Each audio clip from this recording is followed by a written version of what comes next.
Right across the west, this is FIFO Life on Red FM, and if you've got a question for any of our guests this week, feel free to flick us through a message via our Facebook page. That is Red FM WA, or head to our official website, redfm.com.au. Joining us in the studio, I have two legends. We're joined right now, Principal Psychologist at FIFO Focus, Sandra Lamof. Very good morning to you. Good morning, Matt. And joining us also, FIFO Focus's financial planning partner, that is the amazing Matt Hearn. Welcome back to the studio. Thanks a lot, Matt. Now, we're both looking at the calendar, not long to go until the C word, Christmas time.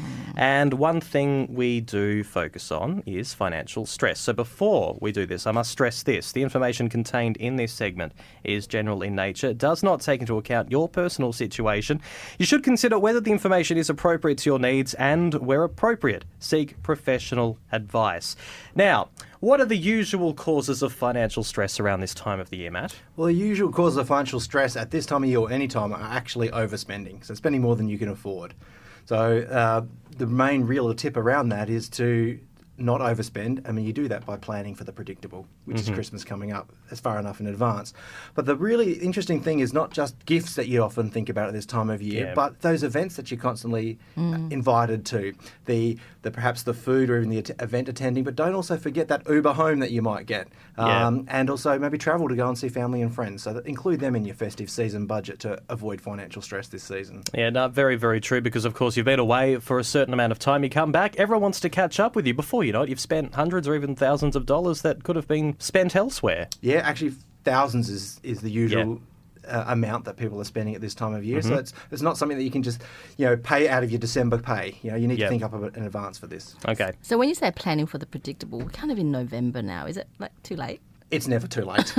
I like your thinking. November is still better than December. That's very true. Because really what we want to avoid is the debt hangover that happens in January. Yes. So, it's November now. Let's still get into it for this festive season, but then take this seed and from January start planning for the next Christmas as well. Just include it in your regular budgeting. Yeah, okay. So one of the things I'm thinking of for FIFO workers is sometimes they're not there for the actual Christmas day, so they come back and have Christmas a second time around for the people at home. What's the suggestion around that? Are you saying just planning for both segments as well? Yeah, absolutely. If that's your unique scenario, then incorporate that. Your unique scenario someone else's unique scenario might be that they're from interstate or somewhere else, and that's why they need to include travel. So FIFO workers, that's really part of their unique scenario. Yeah. Okay, so budgeting is the word, the buzzword, I guess, this week. How do we get around to starting one of those? Do we have to write it down physically with a pen and a paper? It's helpful because getting it out of your brain makes it more concrete. So writing it down with a physical pen and paper, write down all the people that you give gifts to, put a little dollar amount next to it and those events. But I think the real tip is when you look at that number, it's usually going to scare most people when they think about actually how much they spend. So start to get really creative about how you can reduce that number by thinking of no cost and low cost gifts for those sort of people, particularly for the hard to buy people. An item is something they don't need, but maybe an experience is something they will value a lot more. And an experience such as the gift of quality time, or maybe the gift of an act of service. Such as if you want to offer to come around and clean my pool as my Christmas gift, Matt, I would love that.